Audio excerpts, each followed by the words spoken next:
Welcome to Season 2, Episode 10 of the Face to Face podcast, where we are going to unpack the inbound, outbound methodology, why some people chase and others attract. Let's get started. This is Face to Face with the co-founders of the National Association of Expert Advisors, Jay Kinder and Michael Reese. We believe that we can change the real estate industry. There is a better way to sell real estate. Your success is ultimately a sum of the decisions that you make. And they're really developing a process, a set of guidelines, a set of procedures. They're also best-selling authors. Here today to discuss the issue is Jay Kinder and Michael Reese. I have a new co-host, everybody, today. We have a guest co-host, Woods Davis. We are actually out here at the EXP shareholders meeting. And the reason why I have a co-host, Jay is on a plane right now. And me and Woods are actually in the midst of actually launching a brand new book. So we felt like this would be, kind of one of the best times to kind of share with people what we've been working on and why. So say hello to everybody. Yeah, hey everybody, and love being on the show. This has been a really awesome podcast and super excited to talk about the inbound, outbound methodology, otherwise known as the digital mayor. So this is something that we've worked on for quite a bit. Michael, Jay obviously are obsessed with marketing. I'm obsessed with marketing, and the best marketer always wins. And so super excited to kind of unpack some of this concept today, man. Yeah, so the digital mayor is kind of, it's really, to give you guys a little backstory, we one of the things that you don't realize when you transcend working as just a real estate professional is, in 2005, me and Jay unknowingly started shooting a lot of video online, and we became known as a company and a brand called Kinder Reese, and we started a coaching and consulting company. Now, to put this in perspective, this is when the iPhone came out. This is when YouTube was launched. This is, so there's a lot of technology that's lining up for people to consume and produce content. And that's one thing you got to understand is that most of the people that don't understand is a digital presence that we're going to talk about today is really, it's really based upon the key concept of a platform. A platform is every platform has both someone who contributes and somebody who actually consumes. So in Facebook would be one example. Someone contributes photos, other people look at photos. If people stop putting photos online and people stop consuming them and looking at them. And one of the main things that you got to realize is this business model of a platform has really taken the content marketing type angles that existed back, I think when I've traced it back, it's went all the way back to the John Deere days. John Deere was one of the first content marketers. It just was before the internet, and people would produce content that they would put out. So anyway, in this digital age, one of the things that me and Woods have done is we've taken kind of a holistic approach of everything that he's done, I've done, things that me and Jay have done together, and we worked really, really hard on writing a book called The Digital President. Why don't you tell them a little bit about, well, what would you say if someone asked you, why should I, who's the digital president for? Is it for me? Yeah, well, I think the digital president is for anybody who wants to basically own the mind share of a market, own the mind share of a niche, and really anybody who wants to get customers. Ultimately, like you said, it really is a content strategy that, where you're putting yourself out there, you're putting your stuff out there, and you're attracting people who are like-minded, who share your beliefs, who share your values. And ultimately, if obviously we all have businesses, we'll want to do business with you because of the content that they're consuming.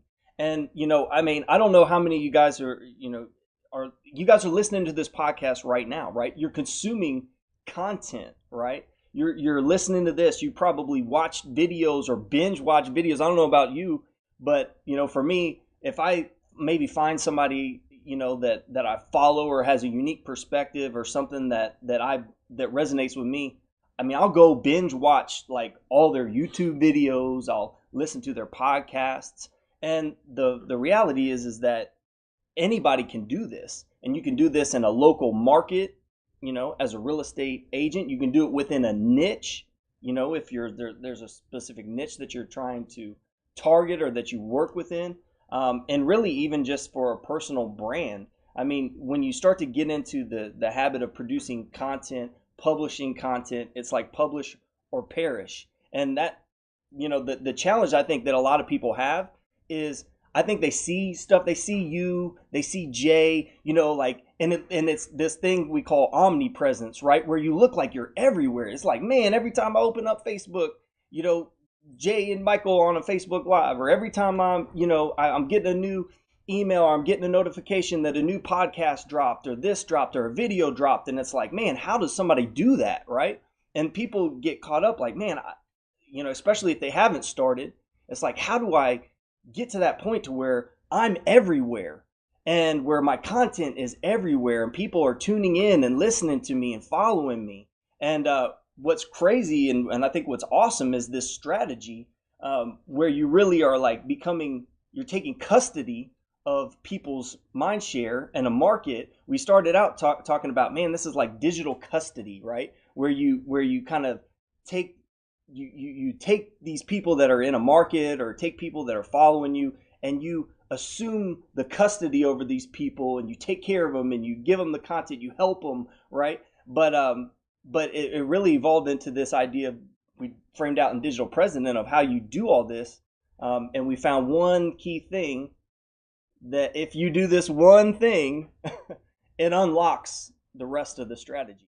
Yeah. So what I would like to point out is, in the process of writing the book Digital President, one of the things that we believe that you should do is, anytime that you go into the internet space, you should be relevant in your communication.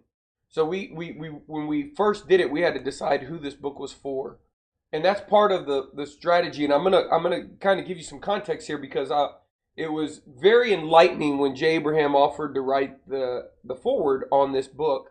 I don't know any forwards that he's written, but he said that, we were one of the, Jay asked Jay Abraham back years ago a question, and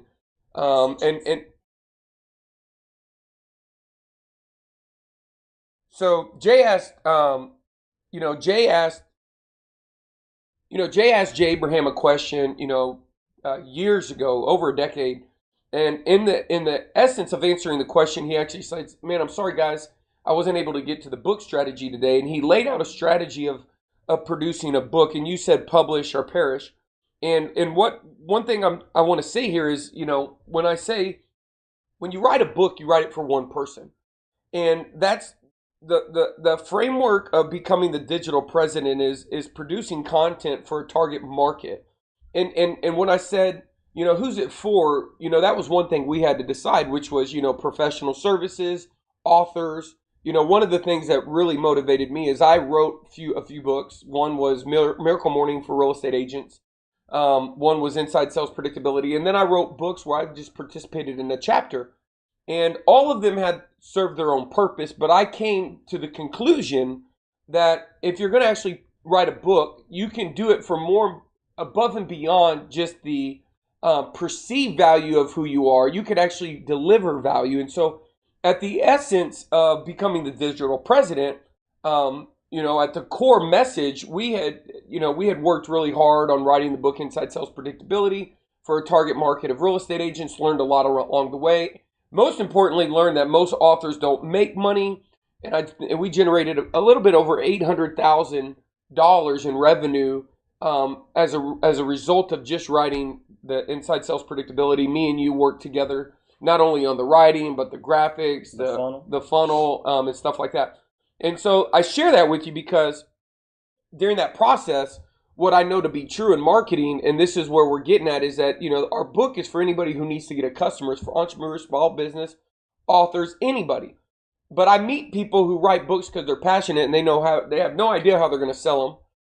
And then I meet people who want customers, but haven't taken the time to nail their core philosophy, core methodology, core story. Right. And so what a book does is, at the core, a book is the ultimate leverage. And so when we started this, guys, we did it as a result of thinking, customer acquisition for somebody, producing revenue, and doing it in a way where you produce revenue because you're predisposed as the expert. And that's what the digital mayor are, the digital president. The digital mayor is just the digital president philosophy done on a local level.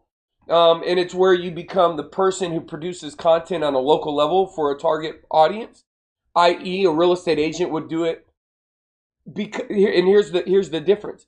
They wouldn't do it to find a home seller. They wouldn't do it to find a home buyer. They would do it to find a subscriber.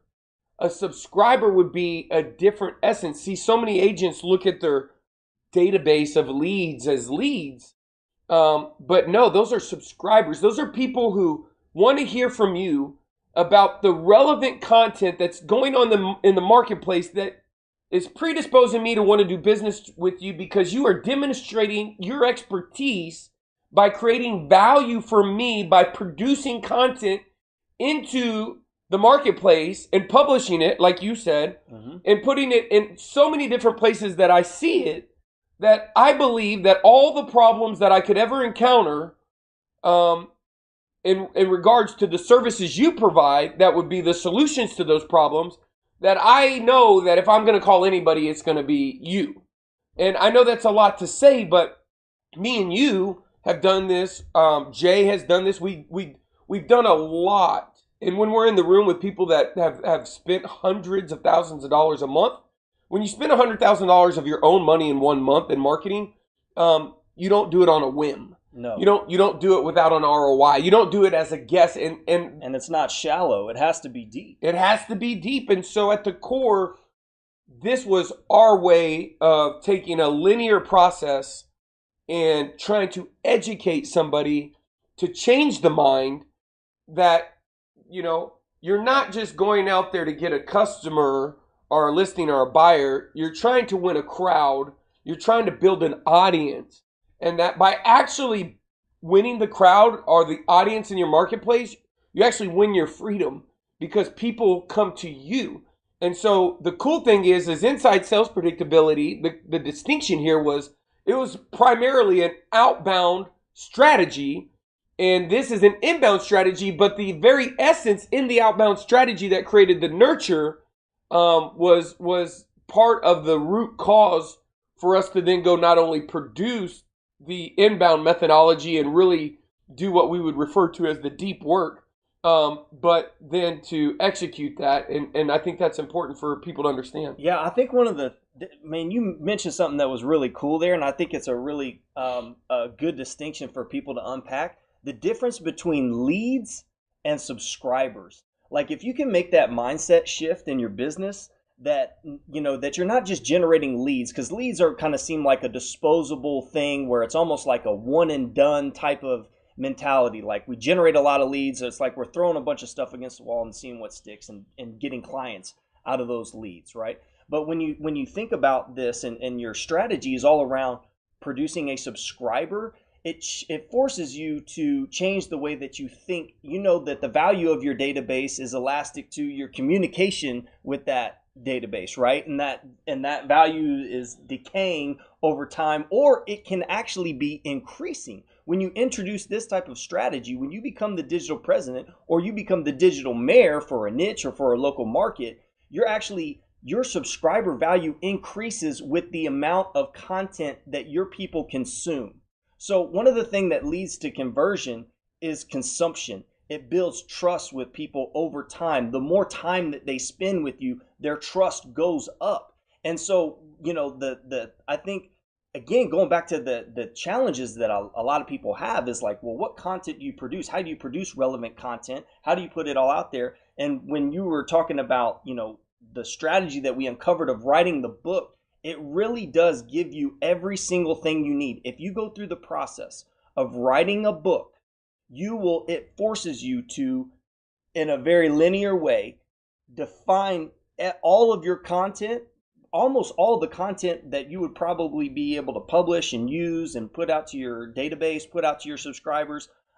It gets you all of that content in one place, and then that can be used and chopped up and and broadcasted in lots of different ways. But it really, I mean, a lot of times, like, we have all these ideas but just so you know, when you say that, what I want people to understand, that for us, that is the point, is not only is the content identified, and we call it our content hub, in developing your core content within our methodology. It's once you do that, then that's how you create your podcast.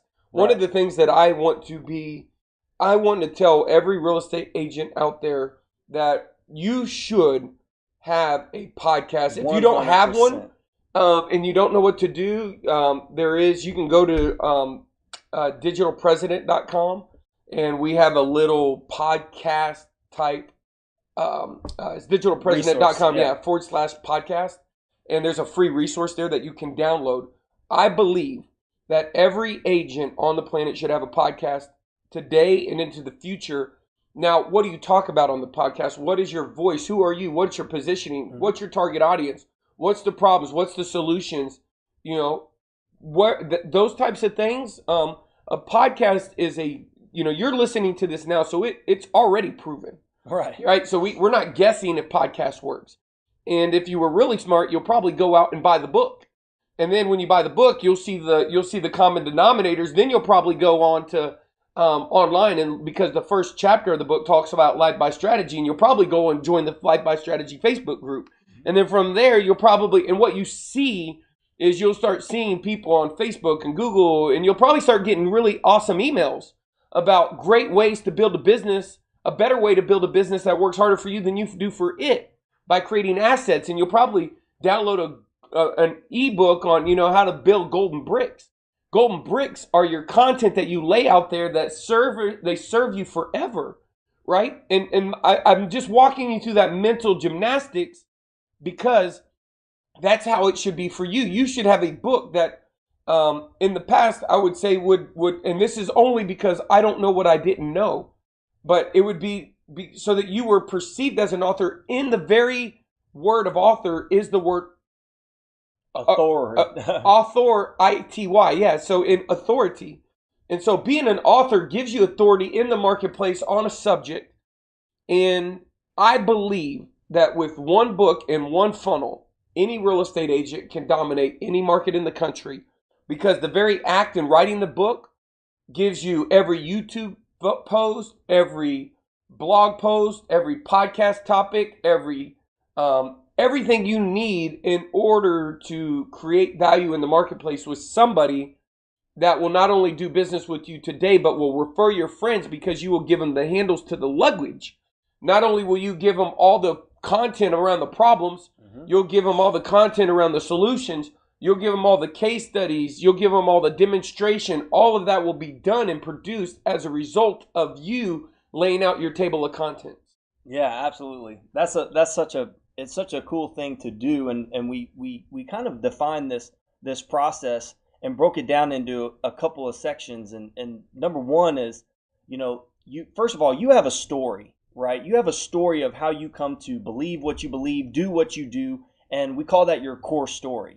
And so your core story, when you define that, a lot of people haven't taken the time to really define it, write it down, but that's really what makes you you. And people love to hear your story. That's how people get to know you. And that's how you bond with people, is by telling them your story, right?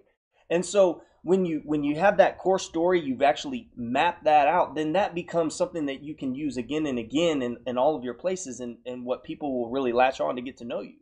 And then you also have a core philosophy about like what you truly believe, right? You have a philosophy when it comes to doing business. You have a philosophy when it comes to the way that even a home should be sold, or whatever it is that you're doing. And a philosophy would be, hopefully you have a philosophy that you can articulate, that you can demonstrate, that you have that you can support. You have a method for delivering, and what I mean by that is, one of the philosophies that I have in selling real estate, just to help connect the dots, is that you actually net more money pre-inspecting your home. Now, there's a problem. What's the problem? The problem is that if you don't pre-inspect your home, is that a home buyer could ask you for up to 4 times the actual repair cost of any repair found in the pre-inspection. Right. Therefore, will, said differently, renegotiate the sales price of the property with you after you've already agreed on a price that you knew what you were going to walk away with, therefore reaching their hand, metaphorically speaking, into your pocket and taking out more money once you've already had an agreement. Now, you can prevent that and proactively manage it by negotiating based upon full disclosure of not only the seller's disclosure of this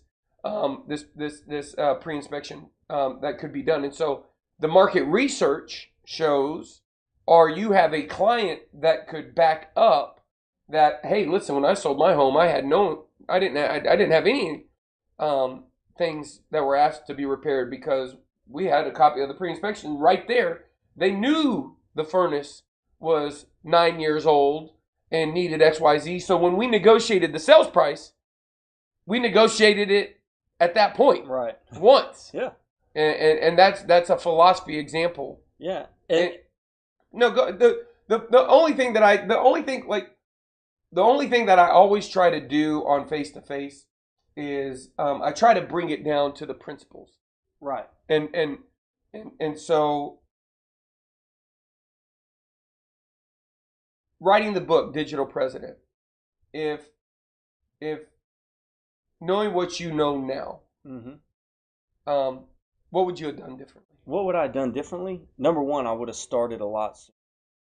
I would have started a lot sooner. But I think that, one of the things that I would have probably done, I would have started the podcast. Why? First. Because I think that what that process does is it gets you into the mode of producing content and starting to define some of those things versus where, rather than just trying to sit down and write a book. The difference for us was we had to actually come up with the methodology for writing a book. But do you think that we could use over and over again? But do you think your podcast would have ended up being called the Digital Custody Podcast? It probably would have. That's one of the most challenging things. You'll find that the most challenging thing is finding the title for your book, and there's a process. And is there a correlation between the podcast and the book title?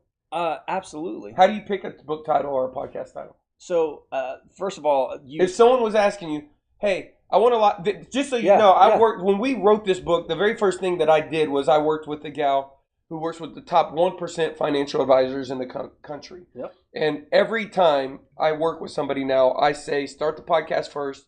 And the very first thing I say is, let's talk about what you're going to nail your podcast. So let's just talk about that. Yeah. If someone wants to start a podcast tomorrow, how do they pick a title? They pick a title based on the core desire of their customer. So what is it that your customer, the person, your audience that you're trying to attract? Yeah.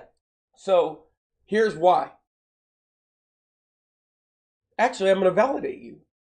Go ahead. Finish what you're saying. Well, so because you could say core problem right. or desire. Core problem. It could be opportunity or pain driven, which is. But what I was going to do is I was out in La Jolla, California with Frank Kern. Right. And he just launched a new podcast on how to make your next million. Yeah. And so I was going to say that 2 things he did on his podcast. One is a core desire. The first thing he did was he knew his ICP. The customer he wanted to work with was not someone who was trying to make the first million. Yeah, because they can't afford him. Right. So he wanted someone who was going to do their next million. Right. But it was also their core desire. And so that's just a good illustration of that point. Right. Face-to-face podcast is a core desire of our audience, of being able to stay face-to-face is being able to stay face-to-face with clients and primarily with sellers. I mean, that's one of the things that was one of the core. It's a high leverage activity. Absolutely. It's the highest leverage activity that you have in your business. Yeah. High value, high skill, highest dollar producing activity.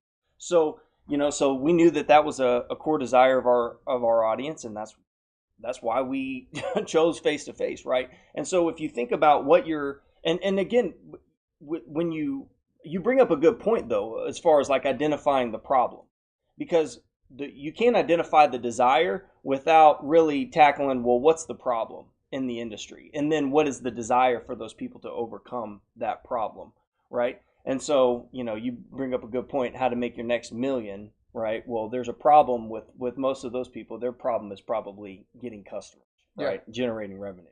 and that's a problem that he knows how to solve. Their desire is to get that next million. The next thing and part of that, which is embedded in that title, is the call out to the actual audience. The beautiful thing about Your Next Million is it's done in a way that is that's rather stealthy, without saying, "Hey, this is the podcast for real estate agents to make your next million." Right now, you can do that, and you can actually be blunt and obvious, and call your audience out, so you identify them, so they know that they're in the right place. And if you tie that to the desire that the promise that you're going to deliver with your content, then that's great. But if you can craft the two together, then that really can be awesome. Yeah, that's a great point. So one thing that you'll realize when you read The Digital President, when will that book be available? The book will be available on hardback. In hardback on Amazon. On Amazon, it will be available this week. This week. Yeah. So so go check it out, buy it, give us a review. We'd love for you to have it. Chapter 1 in the entire book is Life by Strategy, Living Life on Purpose. And I want just to unpack, and I know the answers, but since you're here and we don't get to do these sorts of things for the real estate community, we do have a podcast that we do for entrepreneurs that you are more than welcome to go listen to. It's the Digital President Podcast. But with this, why did we choose Life by Strategy as the first chapter? And can you explain the principle there? Yeah, I think the principle is first of all, building a business and building a life and designing your life based on what you really want. I mean, there's so many people that go through, especially in businesses. I mean, I've built businesses and you've built businesses. I mean, I'm sure we've had those experiences where you get to the top of the ladder and you find out that it's leaning against the wrong wall, right?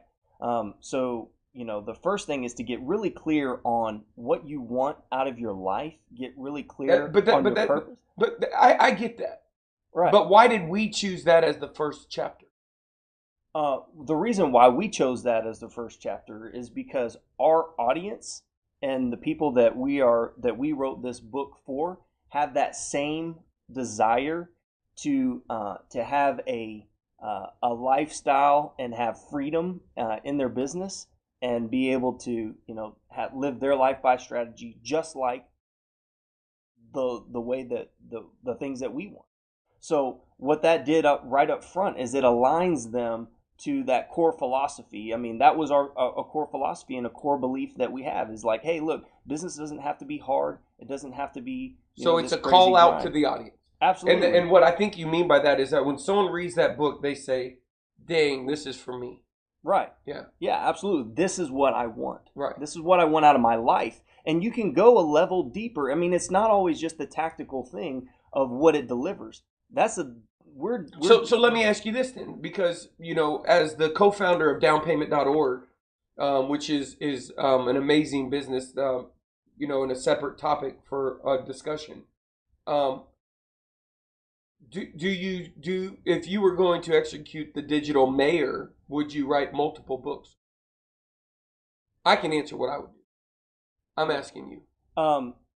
Well, yeah, I would absolutely write multiple books. I would have and I plan on continuing to write more books once you get. But why? Why would you write multiple books if you only need one book?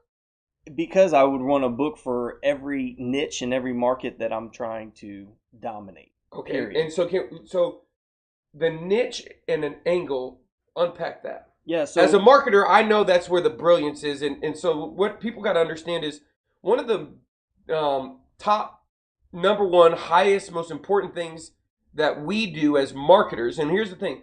The best real estate agent doesn't make the most money. It's the best marketer that does. And one of the things we do as marketers is that we know how to find our audience. And our audience can there's a target market. Mm-hmm. There's a TAM, a total addressable market. And so there's expireds, FSBOs, divorce, first-time buyers, right? And so what we did as the Digital Mayor, and this is actually a training that me and Woods are actually filming live next week that we've been working on, which is how to go in and actually break a market apart, find all the audiences, nail your top of funnel. Top of funnel is the most important thing. It is your problem. So it's your attraction content. It's what brings people into you. It's what gets them aware of you. It's where you attract people. So good top of funnel content is going to address problems. If someone's going through a divorce, it's going to address problems if someone's renting. And so the reason you would write a book is because whether someone was going to a divorce or someone was renting or somebody was buying a luxury home or somebody was downsizing or empty nester, you would have a philosophy of what they should do in regards. Now, your content would still be the same as it related to negotiating the contract and fighting for the title company, but the tweak on the content would be a little bit different. So the book would be maybe 80% the same, because buying a home and looking at a property and how you interact with the homeowner or seller if there's multiple offers, all that could be in the same book. But a first-time buyer, when you pick up that book, you got to say, this is for me.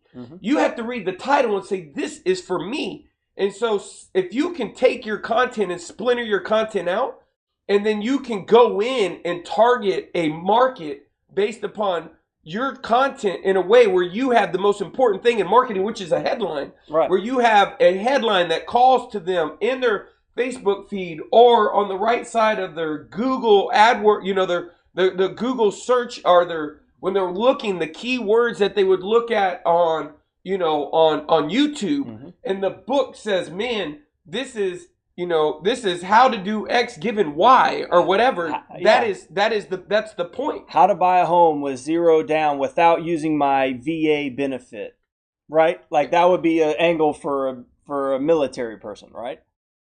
Solving a common problem. Yeah. Even if you've never bought a home before. Right. Exactly. Yeah. So, and you bring up a good point, is like, and that's the beauty of when you have your core content established, like you got your core methodology, and a lot of that stuff is going to be the same. Then you can literally switch out the front end angles to target different audiences and have some special tilt or some special different angle for them. And every funnel that we build, I mean, we have multiple angles on the front end that ultimately lead to the same offer, because we know that if you have 30 angles, then you're going to get 7 times more business than if you had 15 angles.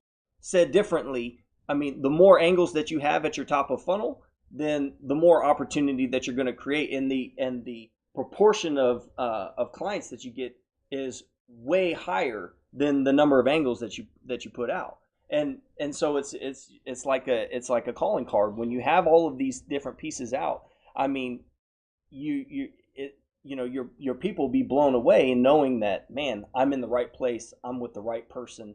They have my problem solved. They know how to help me, and I'm going to do business with them. And when you can give somebody a book that you wrote that solves their problem, oh yeah, I actually wrote a book about that. Here, let me give that to you. I mean, the influence is game over. What's funny is, I mean, probably, first of all, the people that read your book they'll be fans and followers for life.